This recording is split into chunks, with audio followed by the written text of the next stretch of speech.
Isso.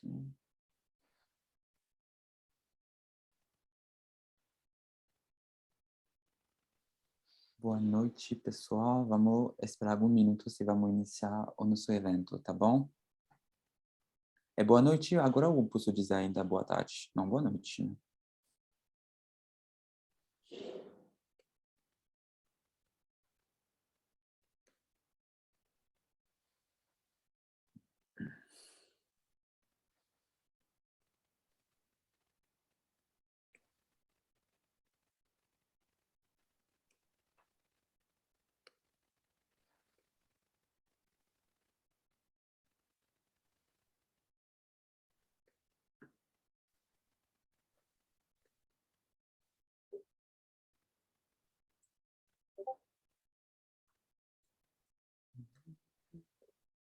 Tá bom.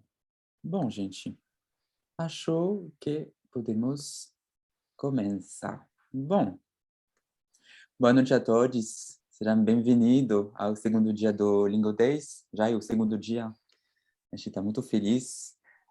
Então, os Lingo Days são eventos online com profissionais que estão aqui para conversar sobre diversos temas. RH, diversidade, tecnologia, financeiro e entre outros. Bom, para as pessoas que não me conhecem, vou me apresentar um pouquinho. Eu sou Lilian, eu sou francês e eu atuo como Learning Community Manager aqui no Lingopass. Para este segundo dia, temos o prazer de receber o Marcos, que trabalha na rede de farmácias Pague Menos como gerente de universidade corporativa. Antes de deixar ele se apresentar também e iniciar nosso evento sobre a educação 4.0, eu quero avisar que este evento será gravado e que se vocês desculpa, podem postar suas perguntas no chat. Vamos tentar respondê-las no final dessa apresentação, tá? Pronto, Marcos, bem-vindo. Para os convidados que estão aqui com a gente, você poderia se apresentar um pouco, por favor? Claro, Lilian, é um prazer muito grande estar aqui. Estou muito honrado, né, de estar aqui contribuindo um pouco aí para esse evento magnífico que é o Lingo Day, né? Meu nome é Marcos Ricardi, tá? Deixa eu só passar aqui. Eu sou hoje, né? Eu atuo na área do varejo farmacêutico, como gerente da universidade corporativa que é chamada Up Pharma, da rede de farmácia Pague Menos. Para quem não conhece, a rede de Pague Menos é a segunda maior do Brasil em número de lojas. Hoje já temos mais de 1.200 lojas. Meu desafio aqui dentro da companhia é trazer propostas educacionais que agreguem valor ao negócio, tá? Mas a gente não é só um profissional, né? Eu faço questão de colocar aqui na minha biografia que eu sou pai de 2 filhas maravilhosas, né? Sou um amante de viagens, adoro viajar e até administro, né? Para quem tiver aí interesse e quiser conhecer um pouco esse meu lado viajante, do meu perfil de viagem, que é o 1001 Destinos, né? Esse é um hobby meu que eu gosto muito de fazer, né? Que é conhecer novos destinos. E aí eu fui convidado para fazer essa palestra, né? Educação 4.0 da sala de aula para o mundo corporativo. Veja, vou tentar aqui, né? É um desafio muito grande. Quando eu recebi essa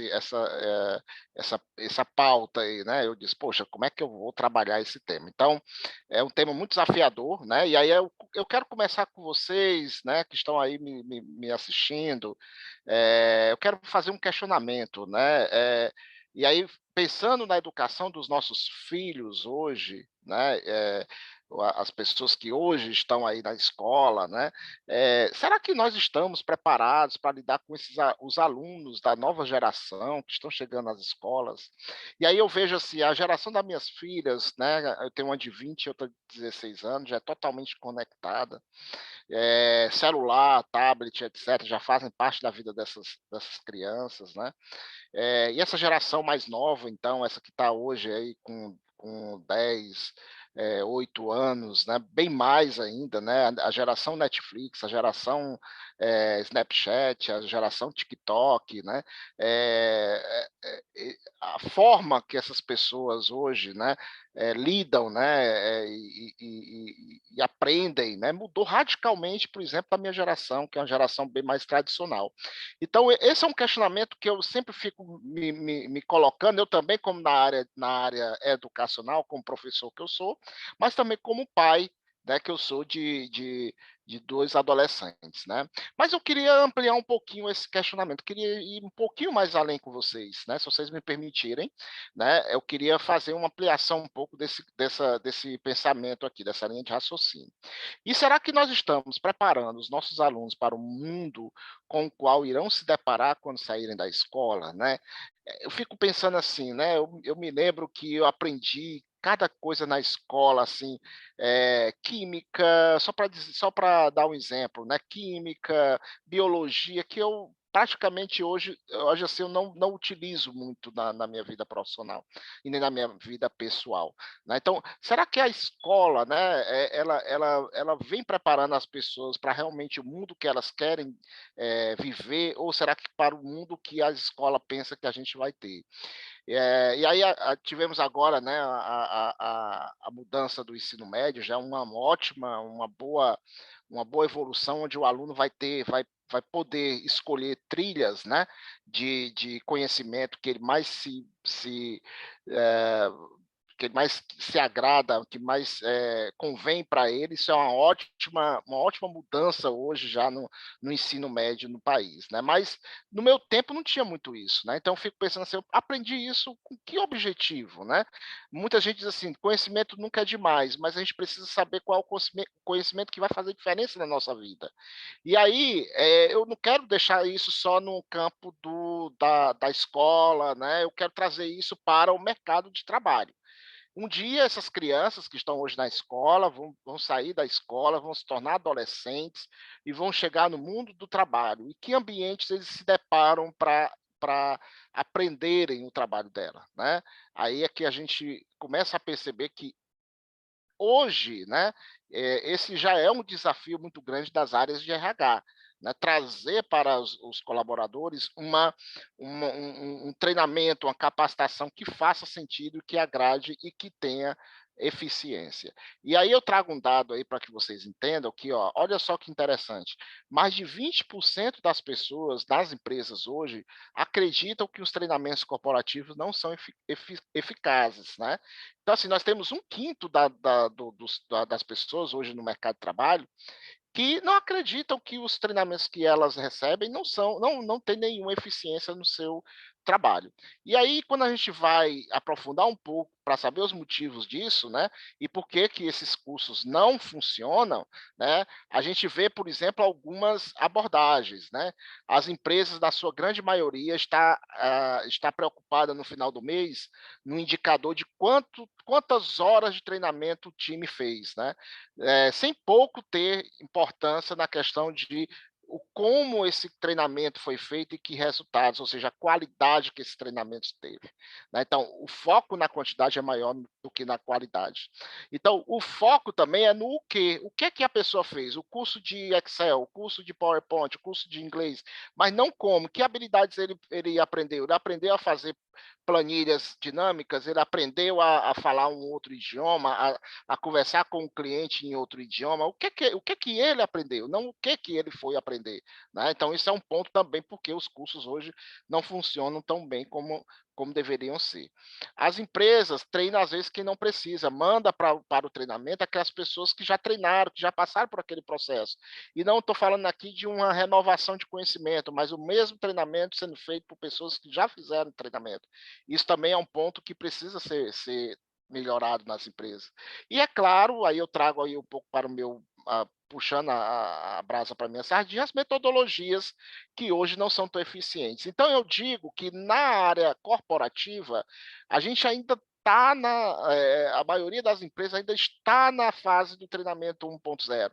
E aí o treinamento 1.0 é aquele treinamento focado no mestre, né, no professor, no instrutor, ele que vem trazendo os esquemas, ele que vem trazendo os conteúdos, e aí os aprendizes, né, as pessoas que vão receber o treinamento, estão lá sentadas, passam horas e horas ali recebendo um conteúdo.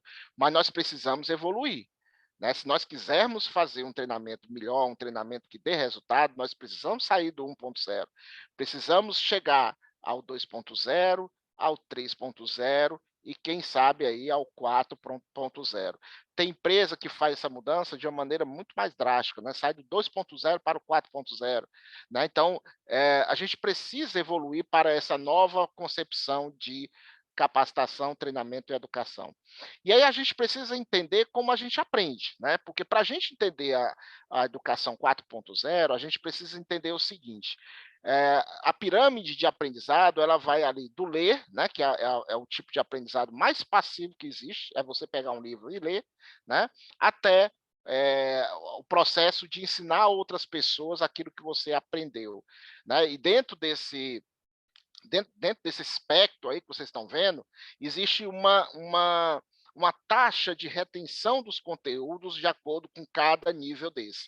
Se, por exemplo, a gente pegar a leitura propriamente dita, você vai assimilar aproximadamente 10% daquilo que você vai ler. Isso é uma média, tá, pessoal? Não é, cada pessoa tem o seu nível aí de absorção. Se você for aprender ouvindo um podcast, por exemplo, você vai assimilar aí 20% do que você vai ouvir. Se você assistir um vídeo, por exemplo, ou ver uma imagem, desculpa, um vídeo não, uma imagem, né, uma foto, uma gravura, tá? Então você vai assimilar aí cerca de 30%. Se você for ver e ouvir, né, um conteúdo, a tendência é que você consiga assimilar 50%. Agora, se você partir para a conversa, para o debate, para a troca de experiência, esse aprendizado ele chega a 70%.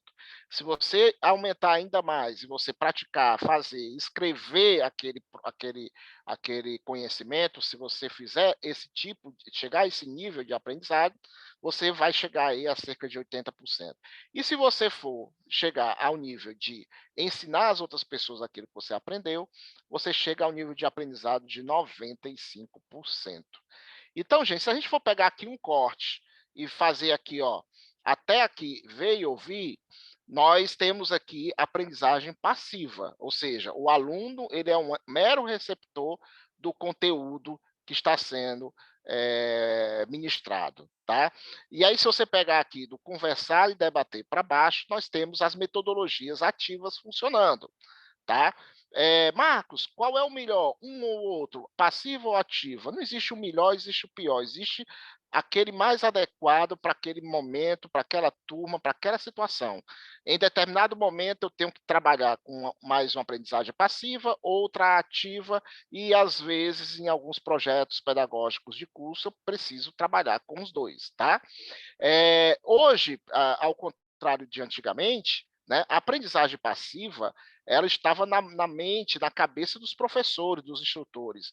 Hoje não faz muito mais sentido, por exemplo, você chegar numa sala de aula, o professor vem com aquele velho conteúdo, né? Ele vem com o PowerPoint apresentando, tudo aquilo ali você já encontra hoje aonde? Na internet.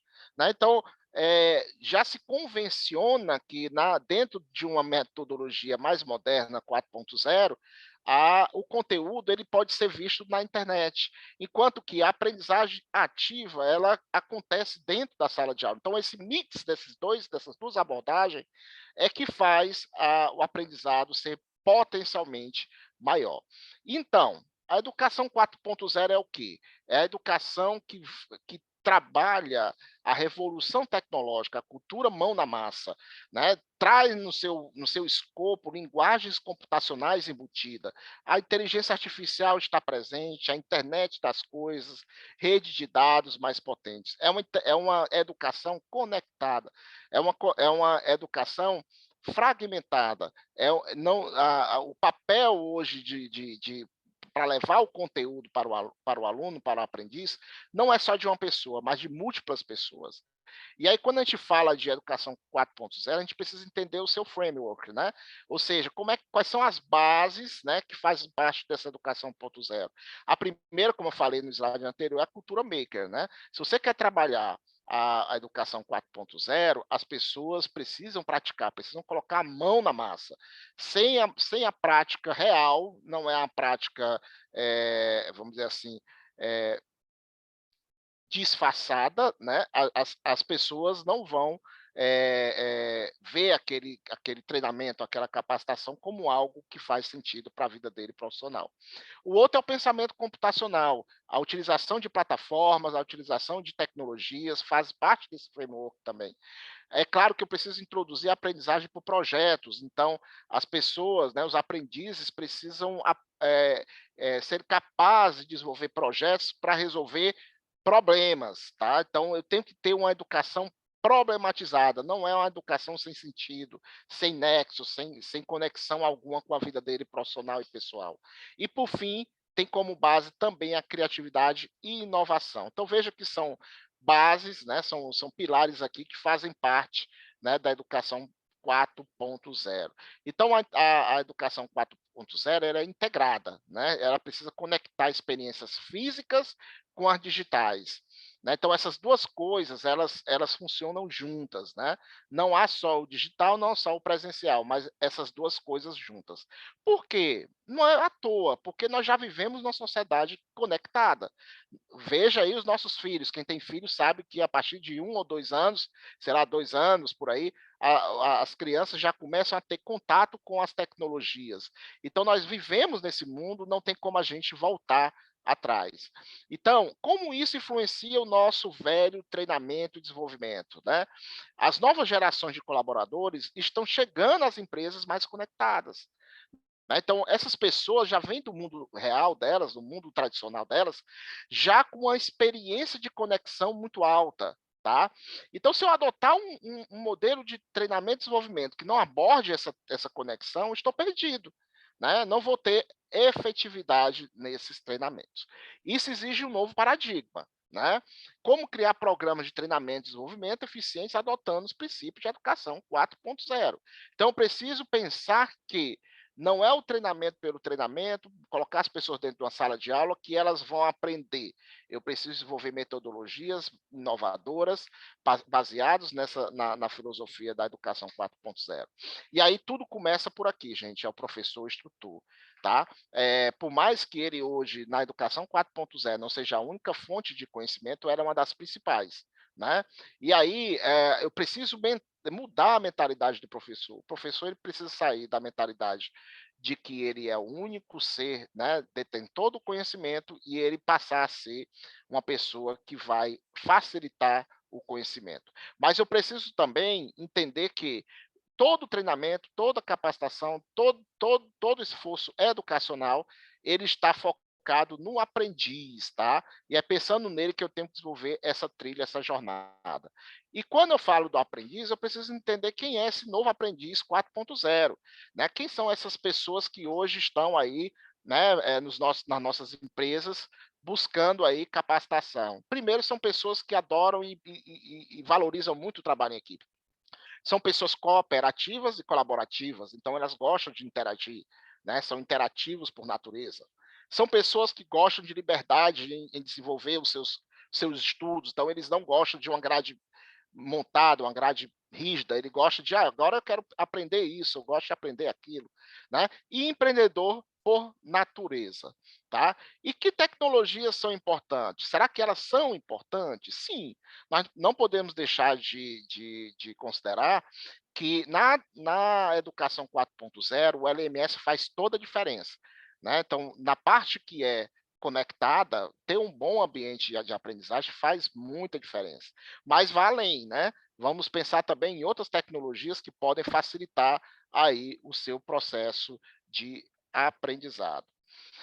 E é importante intercalar, tá? Então, essa palavra intercalar, né, a teoria com a prática, dentro do projeto do curso, já ter, né, dentro do seu escopo, né, momentos de troca de experiência, momentos de prática, até de experimentação em loco, né, ou uma visita em algum local, ou fazer, né, observar o trabalho, né, no local de trabalho, isso é muito importante. E aí, falando em problemas, né, explore dentro da educação 4.0 as metodologias ativas, que parte do princípio da problematização do aprendizado. Criar desafios, exigir que os aprendizes desenvolvam, né, soluções para isso. Mas é importante também a socialização, né? Esse momento tem que haver, dentro do escopo do curso, momentos como esse de socialização, que cada um pensou na resolução daquele problema. Outro ponto importante que não poderíamos deixar de colocar é a questão da avaliação. Avaliar na educação 4.0, ela se torna mais complexa, porque a avaliação ela não está só no final, né, naquela prova final, ou naquela avaliação final. Ela acontece antes, durante e depois do processo. Então, na avaliação, precisa também se moldar. Então, já concluindo aqui a minha fala, né, podemos dizer que a educação 4.0, na educação 4.0, tudo é flores? É claro que não.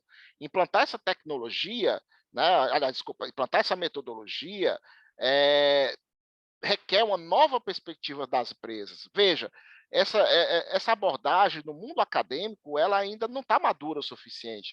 Imagine no mundo corporativo, onde a objetividade, a positividade, ela é bem maior em relação ao mundo acadêmico. Então, no mundo corporativo, há uma dificuldade, um desafio a mais. E aí eu preciso. Quais são esses desafios, né? Primeiro é mudar a cultura empresarial. Eu preciso mudar o paradigma de que treinamento é só instruir. Né? Eu vou passar aqui um conteúdo, a pessoa está pronta. Não é assim. A coisa não é mecânica desse jeito. Né? Então, focar só na quantidade de horas treinadas não é o suficiente, mas também na qualidade dos treinamentos. Como eu posso medir a eficiência daquele treinamento no meu ambiente de trabalho? É preciso fazer uma ressignificação docente, né, ou das pessoas que vão ministrar esses treinamentos. Abandonar o papel de mestre, senhor de todo o conhecimento e assumir mais a postura de coaching. Né? Isso é muito importante. Mas também os projetos pedagógicos de curso precisam ser modificados, precisam ser repensados. Né? Ah, a maioria dos treinamentos hoje nas empresas, elas adotam uma metodologia única, que é a metodologia expositiva. Né? Então, a gente precisa abandonar mais ou deixar de usar mais essa metodologia e aproveitar outros. Né? Tecnologia é importante, mas ainda temos problemas, principalmente no Brasil, né? Que a tecnologia, acesso à internet, computadores, ainda é um tabu para algumas classes menos favorecidas. Então, fazer, por exemplo, metodologia ativa, onde o aprendiz em casa precisa estudar um conteúdo pela plataforma, pode ser um desafio muito grande, considerando, por exemplo, se esses cargos forem de cargos de menor salários, por exemplo. Tá? E para finalizar, eu quero deixar aqui, né, uma frase, né, de Jean Piaget, né, que ele diz o seguinte: o ideal da educação não é aprender ao máximo, maximizar os resultados, mas antes de tudo, aprender a aprender. É aprender a se desenvolver e aprender a continuar a se desenvolver depois da escola, depois do treinamento. Então, gente, é isso que eu tenho aí para vocês. Eu estou deixando aqui, se vocês quiserem me seguir aí nas redes sociais profissionais, no LinkedIn e na minha rede social de viagens que eu tenho aí. Quem quiser, quem gostar, também está aí o meu endereço, é onde vocês me encontram. E eu quero agradecer de coração a todos vocês que estiveram aqui comigo para nesse momento tão rico, tão legal, né, que a Lingopes está proporcionando a todos nós. É com você, Lilian. Muito obrigado, Marcos. Realmente foi um bate-papo, uma apresentação super interessante. Acho muito interessante essa mudança de postura de mestre, instrutor para coaching, porque eu realmente acho que essa visão que os novos tutores, professores têm que ter. E eu tenho algumas perguntas para você. A gente está percebendo, acho que isso pode ser aplicado no mundo inteiro, que há uma diferença no uso de novas tecnologias entre as gerações. Na sua opinião, Sim. como sensibilizar um público mais maduro sobre os benefícios dessas novas tecnologias na educação? Isso é um desafio hoje muito, é muito peculiar essa geração, ela está tendo que se ressignificar, se reaprender. Eu vou citar aqui o exemplo do meu próprio pai, né, meu pai vai estar beirando os 80 anos, né, e ele trabalhava com corretagem de imóveis, então ele vendia imóveis, né, então, eh, eu tive que ensiná-lo de que ele não precisava ficar andando pela cidade e perdendo o tempo dele com os clientes, se ele tinha uma rede social que poderia trabalhar a favor dele. Então, eu tive que explicar para ele o que era o Facebook, eu tive que ensiná-lo a usar o Facebook, não no sentido de, mas para profissional dele. Então, ele passou a utilizar aquela ferramenta, passou a colocar lá os imóveis que ele tinha lá à disposição, né?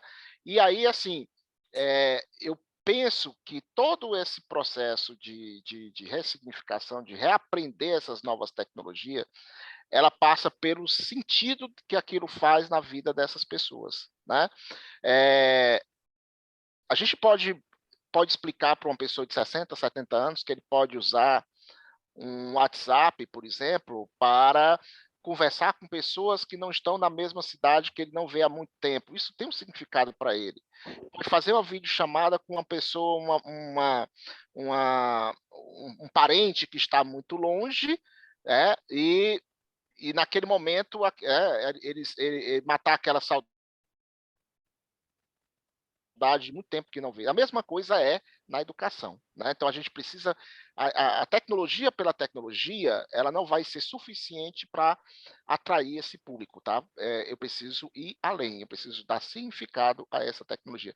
Essa tecnologia vai te dar uma melhoria nesse aspecto.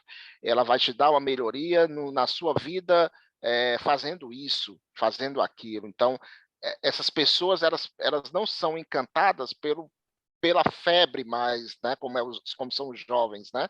Os jovens hoje, uma novidade que sai na internet, eles aderem muito facilmente. Eu acho que hoje nós vivemos uma geração que é desapegada, vou dizer assim, Lilian. Eles apegam muito rápido, mas eles desapegam muito rápido, né? A geração X, Y, né? São pessoas mais, assim, são pessoas que são mais fiéis a marcas, são pessoas que são mais fiéis desapegam com mais dificuldade. Então, eu preciso quebrar esses paradigmas com essa geração, mas é um trabalho muito, realmente, eu confesso que é um trabalho É. muito desafiador. Acho que eu concordo bastante. É realmente um processo que vai ser no longo termo, se podemos dizer assim. E estou vendo agora no chat um comentário da Raquel, que falou que a aprendizagem é cada vez mais multidisciplinar. Eu Sim. concordo muito que acho que é através da tecnologia que a gente permite ter isso. E na sua opinião, no futuro, você o que você acha dessa relação entre educação e tecnologia? Vai ser uma coisa inevitável no futuro, na sua E opinião? eu acho que a gente não vai fazer mais distinção disso, né. Eu acho que no futuro próximo, a tecnologia ela vai estar de uma maneira tal que a gente não vai perceber a presencialidade ou a ausência da presencialidade.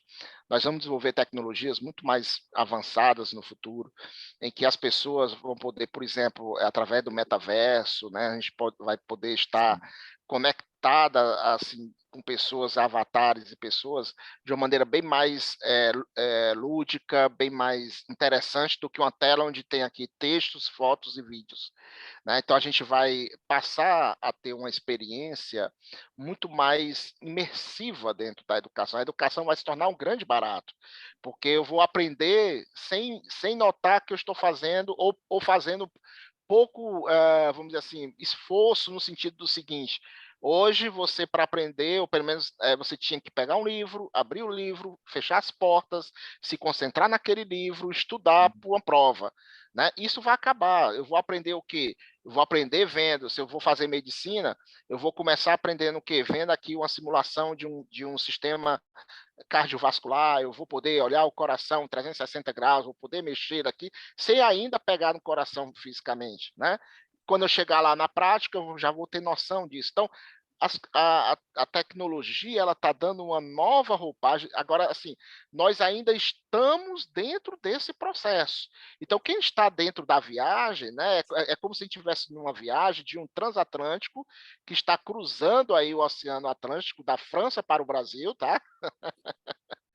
E naquela velocidade de um transatlântico, bem devagar, mas cada minuto está avançando, está trazendo uma nova tecnologia, uma novidade aí que vem agregar na educação. Ainda está muito longe da gente entender como a educação vai ser nessa questão do metaverso, né, em todo esse processo, mas eu acho que uns 2 ou 3 anos a gente já vai enxergar assim com mais força isso chegando, né? As faculdades, as universidades do mundo todo já têm, aliás, vão ter, né, os seus espaços nesses mundos virtuais, e a gente vai se deliciar, né, podendo andar numa cidade virtual aí, olhando para a faculdade, dizer assim, vou fazer aqui um curso de gastronomia, e aí você entrar, você poder fazer a matrícula, começar a primeira aula ali, já conhecer os professores, já começar a estudar, isso é fantástico. Vai ser uma grande revolução, mas também acho que vai ser, como poderia dizer isso? Do meu ponto de vista, eu também tenho medo também desse mundo virtual, porque também temos que nos lembrar que somos seres humanos social, Sim, também temos sim. que ter contato com a pessoa. Você acha que no final vamos também no final nos isolar um pouco do resto do mundo ou não? Exi é, existe esse é um grande dilema aí, né, as pessoas É, conversam muito sobre isso. Eu não sei se você assistiu um filme, aqui no Brasil o nome dele é O Substituto, que é inclusive com esqueci agora o nome do ator, é muito. A ideia do filme é fantástica, né? No futuro, nós vamos ter avatares, que são robôs, e nós vamos sentar numa cadeira ligados, né, através do cérebro, e a gente vai viver uma outra vida com um avatar, um robô, né? E você pode ser o que você quiser, né? O ator, né? A Luana aqui está me ajudando aqui na cola aqui dos universitários. Então, eu achei fantástico essa metáfora, porque futuramente a tecnologia pode estar tão avançada que de repente a gente não vai precisar dentro do nosso corpo para fazer as interações. Podemos ter um robô fazendo isso pela gente, podemos ter um avatar fazendo isso pela gente. É um pouco de ficção científica, mas assim, é, é verdade que a tecnologia ela traz sim algumas consequências ruins, mas como eu penso sempre assim, sabe, Lilian? Tudo na vida é a questão de como você usa. Né? sim.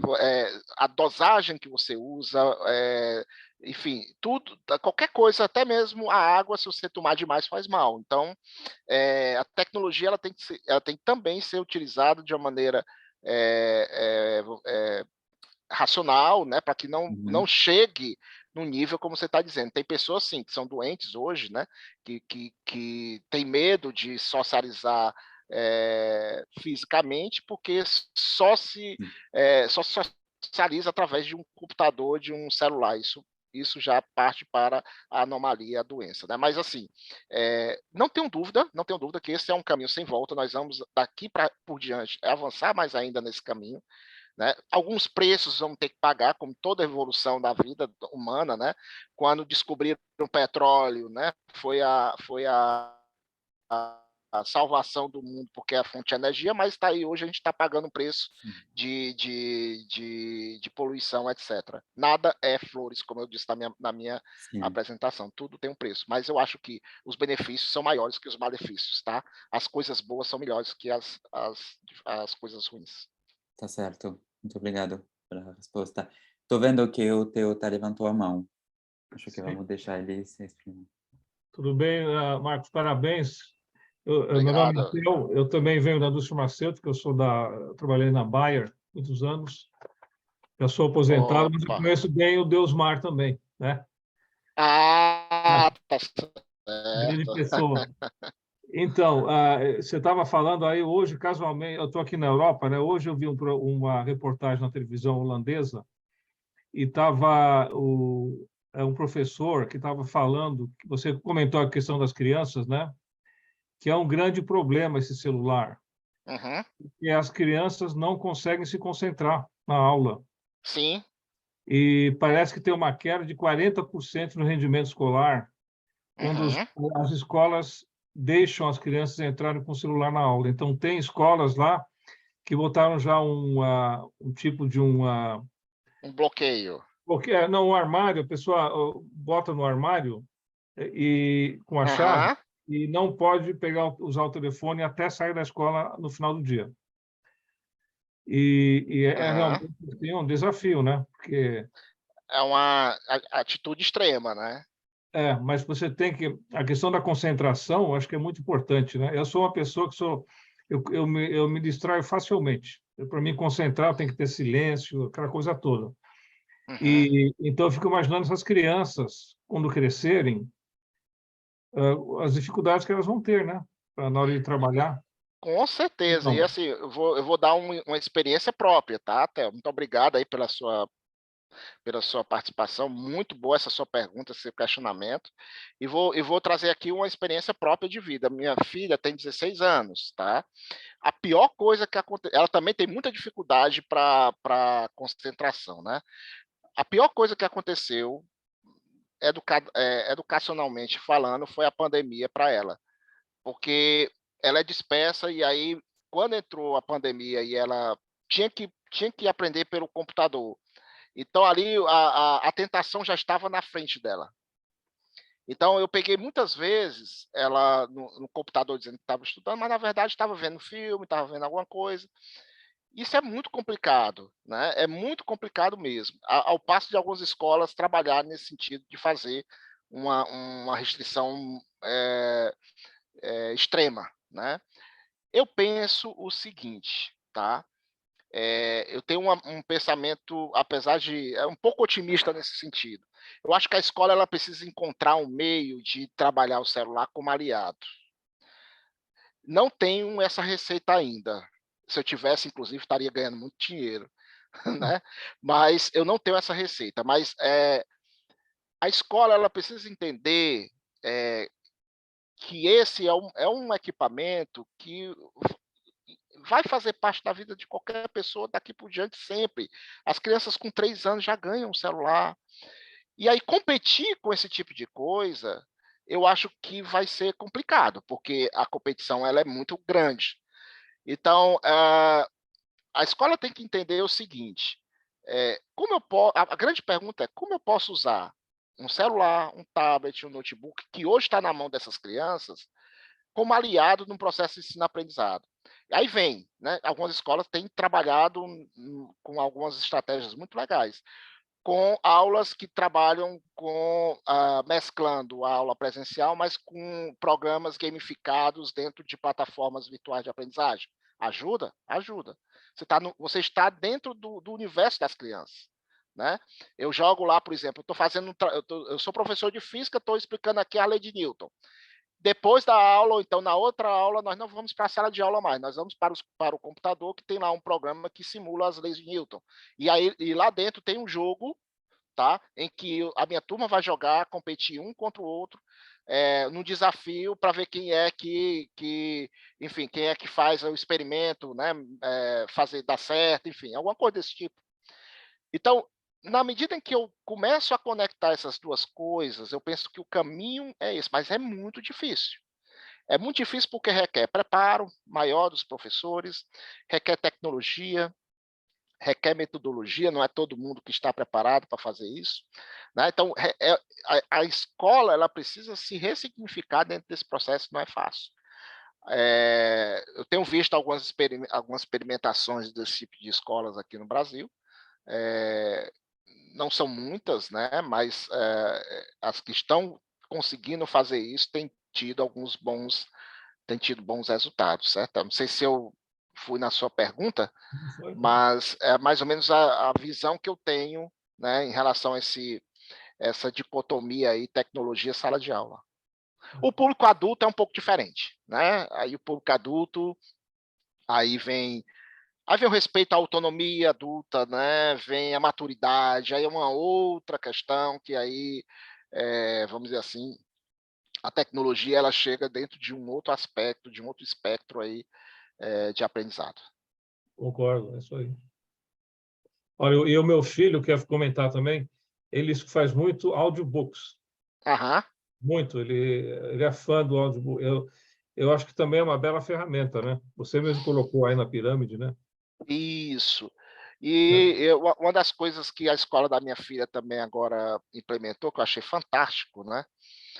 Todos nós sabemos que o nosso filho está ali, pelo menos da minha época, era assim, né? Quando meu filho, quando eu estava em dificuldade da escola, meu pai procurava um professor particular, né?